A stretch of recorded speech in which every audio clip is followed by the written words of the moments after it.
This is a brief presentation on how economists think about risk and what it means for risk to be increasing, as well as risk preference and in particular risk aversion. So let's begin by developing a simple model. In this model we have a random variable x.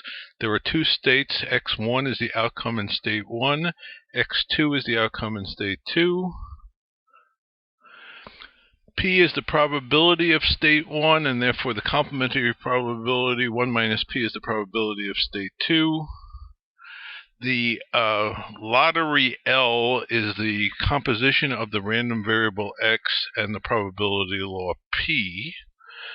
Mathematical expectation, and sometimes we refer to this as the mean, is a weighted average of the outcome in the two states where the weights are the probabilities. We use the symbol mu to represent the mean. The variance of a random variable is the expectation of the squared deviation around the mean, and we denote the variance by sigma squared, sigma being the standard deviation, the square root of the variance. Mu, the mean, is a measure of central tendency. Sigma squared, the variance, is a measure of spread or riskiness. So higher variance for the same means greater risk. Let's do a little bit more drill down now on risk. So let's consider another random variable y that we will compare to x. We will assume that y has the same probability law as x, so P is the probability of y1, and the same mean. So we're only going to compare random variables with the same probability law and the same mean. Now let's assume that x1 is less than y1, and y1 is less than or equal to y2, and that is less than x2. So x2 minus x1 is definitely bigger than y2 minus y1. We say x is riskier than y because x has more spread. Oops, I went too far. In the special case where y1 equals y2 equals the mean, then y has no risk and y entails getting the mean for certain.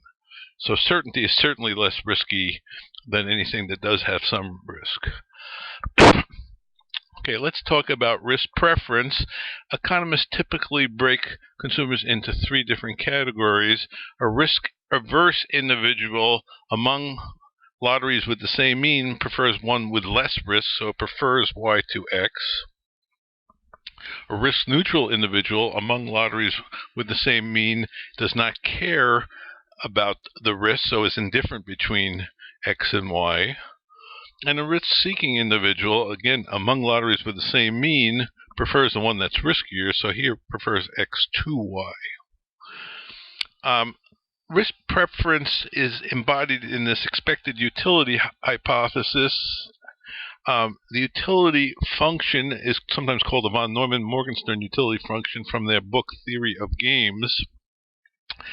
That utility function has the risk preference embedded in it. So U has risk preference in it, and that's what we will show in a little bit.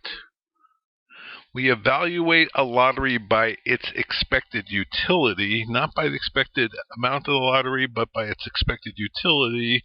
Here is the expected utility calculation. It's literally the weighted average of the utility of x, again, the weights being the probabilities.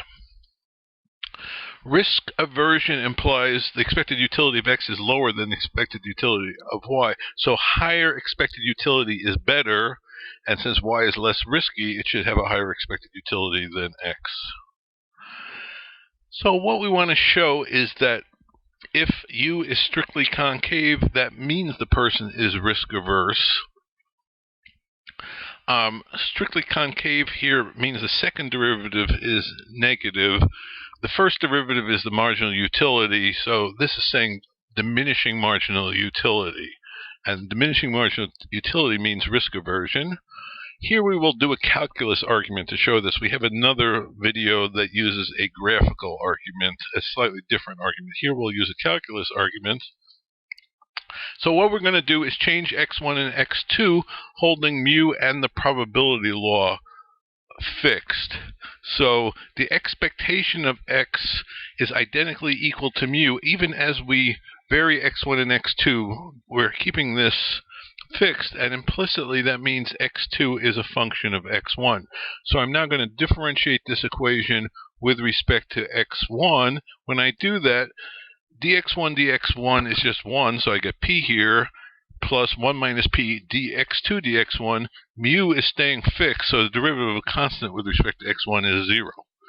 I can now solve this equation for dx2 dx1, and when I do that, I get dx2 dx1 is minus p over 1 minus p.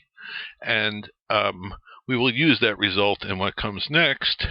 So let's look at the further steps in this argument.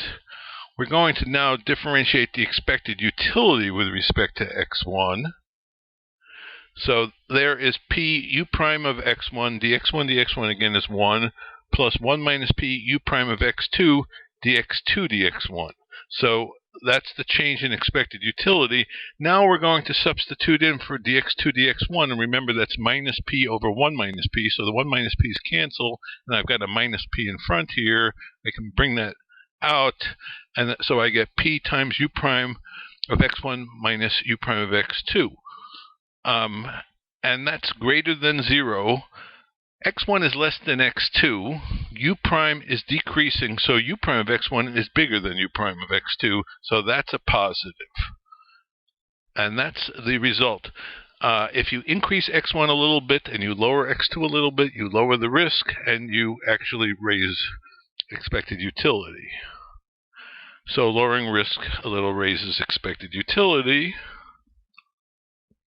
And before signing off here, I just want to point out that you can make the same argument. If u is linear, this expression over here is 0, and so linear utility is for risk neutral.